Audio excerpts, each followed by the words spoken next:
नमस्कार दोस्तों, मैं स्टार प्रोफेसर डॉक्टर अंतिमा आप सबका बहुत बहुत स्वागत करती हूँ आपके चैनल हिंदी नारी में। तो दोस्तों, आज की वीडियो में हम बात करेंगे नेट के एग्ज़ाम पर लास्ट डे में आपकी उसकी क्या स्ट्रेटजी होनी चाहिए, उस पर आज कुछ टिप्स में कुछ स्ट्रेटजी मैं आज के इस वीडियो में आपसे साझा करूँगी और मेरी उम्मीद है कि ये आपकी तैयारी में आपको बहुत हेल्पफुल साबित होगी। तो सबसे पहले मैं आपको बता दूं कि ये स्ट्रेटजी आप फर्स्ट पेपर और सेकंड पेपर अपने सब्जेक्ट और फर्स्ट पेपर दोनों के लिए लेकर के चलेंगे। अभी तक आपका जो स्टडी आवर था, अब आपको उसको बढ़ा लेने की ज़रूरत है। आप जितना भी घंटा पढ़ रहे थे, यदि आप 6 घंटा पढ़ रहे थे, उसको आप बढ़ा करके आप 10 घंटा कर लीजिए। कैसे भी कंडीशन हो, आपके पास वर्कलोड ज़्यादा है तो आप किसी के हेल्प ले लीजिए और अपने टाइम जो अन्य चीज़ों में एंगेज किया था उसको सबको कट ऑफ करके आपको स्टडी में देना है। क्योंकि हमें ये सोच के चलना है कि एक जो नॉर्मल कॉम्पिटिटर होता है जो 24 घंटे तैयारी कर रहा है, उसको कॉम्पीट करना है हमको उस एग्ज़ाम में, ठीक है। और एग्ज़ाम में कोई ये नहीं देखने वाला कि आपकी अपनी कंडीशन क्या है। तो सबसे पहले आपका जितना भी स्टडी आवर था, क्योंकि मैं नॉर्मली हम स्टडी आवर जो आपका रहता है 4 से 6 घंटा भी अगर है तो ठीक है, लेकिन अब एग्ज़ाम पास में आ गया है, अब आपको ज़रूरत है कि आप स्टडी आवर बढ़ा लीजिए, ठीक है। और दूसरी पॉइंट, मैं हमेशा ये खासकर नेट की तैयारी के लिए मैं ज़रूर कहती हूँ कि आपको अपने सब्जेक्ट से ज़्यादा नेट के फर्स्ट पेपर पे फोकस करने की ज़रूरत है, क्योंकि सब्जेक्ट से आप परिचित होते हो और सब्जेक्ट को आप कहीं ना कहीं अपने पीजी में भी और उसके बाद लगातार पढ़ रहे हो, लेकिन फर्स्ट पेपर जो आपका होता है वो आप उससे बहुत कम टच में रहते हो, तो उसकी तैयारी बिल्कुल नहीं होती है। और मेरिट जो है वो दोनों सब्जेक्ट के मिला के बननी है। फर्स्ट पेपर का बहुत इंपॉर्टेंट रोल होता है, तो आपका फर्स्ट पेपर इंपॉर्टेंट है। मैंने हमेशा कहा है कि यदि आप 100% की तैयारी है तो आप 60% जो है वो अपने फर्स्ट पेपर को दीजिए और 40% सब्जेक्ट को लेके करेंगे चलेंगे तब भी चलेगा, ठीक है। अब आप जब एग्ज़ाम में 1 महीना 40 दिन 50 दिन बचा है, अब आपको क्या करना है, ये स्ट्रेटजी उलट देनी है। मतलब अब आपको अपना सब्जेक्ट जो है वो 70% देखना है और नेट का फर्स्ट पेपर 30% करना है, क्योंकि अभी तक आपने पढ़ लिया है, पर्याप्त मात्रा में पढ़ लिया होगा। अब रिवीजन का दौर है, रिवीजन में आपका सब्जेक्ट बहुत हेल्पफुल होने वाला है, ठीक। क्योंकि अगर आप फर्स्ट पेपर में गलतियाँ करते हैं, कुछ टफ क्वेश्चन छोड़ भी देते हैं तो वो क्षम्य है, लेकिन अगर आप अपने सब्जेक्ट में माइन्यूट सी गलती करते हो, आसान क्वेश्चन गलत करते हो, तो ये बिल्कुल अक्षम्य होता है। आपको अपने सब्जेक्ट को ज़्यादा फोकस करके पढ़ना होगा, ठीक है। तो ये बात ध्यान रखिए। अब आपको सब्जेक्ट को ज़्यादा टाइम देनी है और जितना भी स्टडी मटेरियल है, ठीक है, सेकंड पॉइंट, जितना भी आपके पास स्टडी मटेरियल है उसको शॉर्टलिस्ट कर लीजिए। अगर यदि आपने नोट्स बनाया है तो नोट्स के अकॉर्डिंग हम चलेंगे तो मच बेटर है। लेकिन यदि आपने नोट्स नहीं बनाया है, कुछ ऐसे बेसिक किताबें हैं जिनको लेकर आप तैयारी कर रहे हो, तो अब ये टाइम आ गया है कि आप उसमें से आप शॉर्टलिस्ट कर लीजिए कि आपको कौन कौन किताबें लास्ट टाइम के लिए रिविज़न करनी है।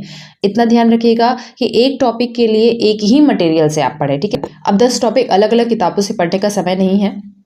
रिवीजन करना है, ज़्यादा बार रिवीजन करना है और कम से कम वही एक ही सोर्स से करना है, तो अपना 1 या 2 सोर्स ही आप कलेक्ट कर लें और अब उसको लेकर के रिवीजन करें, ठीक है। और ये आप फर्स्ट पेपर के लिए भी करेंगे जो आप अपने सब्जेक्ट के लिए कर रहे हैं।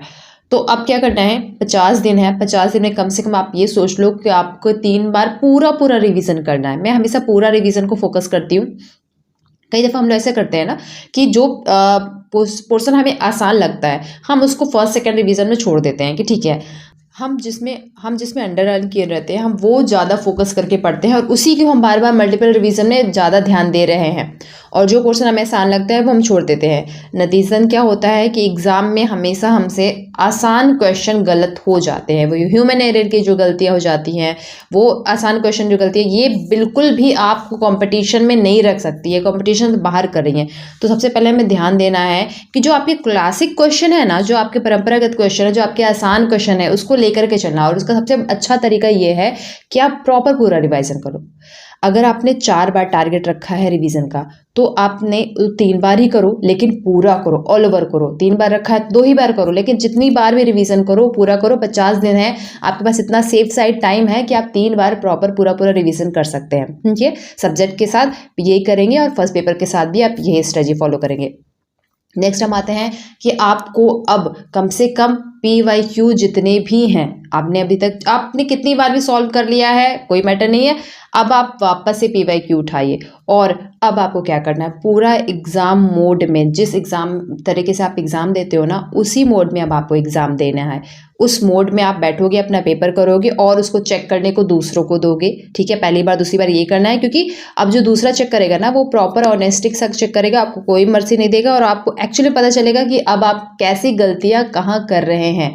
तो इसको देखने के लिए ज़रूरी है कि आप इस तरह का प्रोसेस अपनाएं, जिससे आपको अपने माइन्यूट मिस्टेक और क्या पोर्शन रह जा रहा है, क्या अभी आपको कवर करना बचा है, ये आपका उससे क्लियर हो जाएगा और कवर भी हो जाएगा। ठीक है, तो आपने क्या करना है, एकदम एग्जाम मोड में, जैसे फर्स्ट पेपर सेकंड पेपर देते हैं ना, एकदम उसी मोड में पेपर देना है। और 50 दिन बचे हैं, अगर आप 8-8 10 दिन के अंतराल पे देंगे तो आप 5 से 6 पेपर पूरा कर जाएंगे। मतलब पिछले 3 साल का पेपर आपको उसको अच्छे से सॉल्व कर सकते हैं। ठीक है, इसके साथ आप क्या करेंगे कि जो भी यूनिट आपकी आपने सब कुछ पढ़ लिया है तो बहुत अच्छी बात है, लेकिन कुछ यूनिट ऐसी है जो अभी भी नहीं तैयार है, या कुछ यूनिट का सब टॉपिक अगर ऐसा है जो आपका अभी भी नहीं तैयार है, तो अब उसको स्टडी मटेरियल लेकर के तैयार करने की टाइम नहीं है, उसकी ज़रूरत भी नहीं है।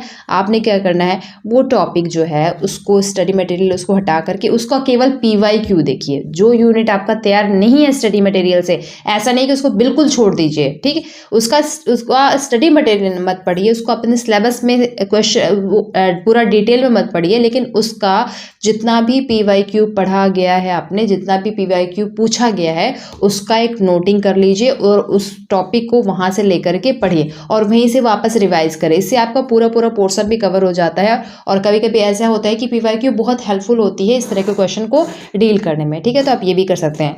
और मैं ये ज़रूर कहूँगी कि इस समय किसी नई तरह की खोज से बचे।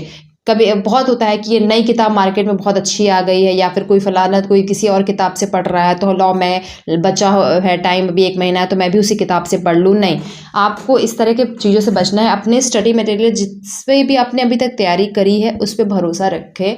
जितनी बार रिवाइज हो सकता है उतनी बार उसी मटेरियल से रिवाइज करें और इसी प्रकार की नई तरह की खोजों, नई तरह के प्रश्नों से भी बचना है। बहुत इनफैक्ट ऐसा डिस्कशन ग्रुप वगैरह में बहुत होता है कि कुछ अचानक से एक नया क्वेश्चन उठा करके ले आएंगे और बोलेंगे अच्छा ये इसका आंसर ढूंढो।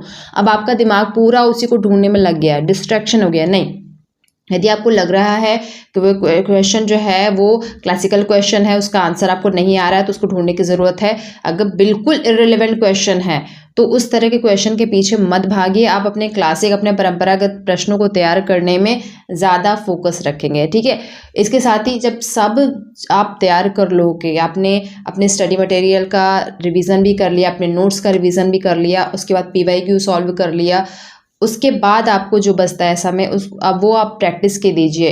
अब प्रैक्टिस आप कहाँ से कहीं से भी कर सकते हैं। यदि आपको मार्केट में कोई ऑफलाइन मिल रही है वहाँ से भी प्रैक्टिस कर सकते हैं, ऑनलाइन भी प्रैक्टिस कर सकते हैं। यूट्यूब वगैरह पे कोई चैनल में अगर इसमें प्रैक्टिस हो रहा है तो वहाँ से करिए।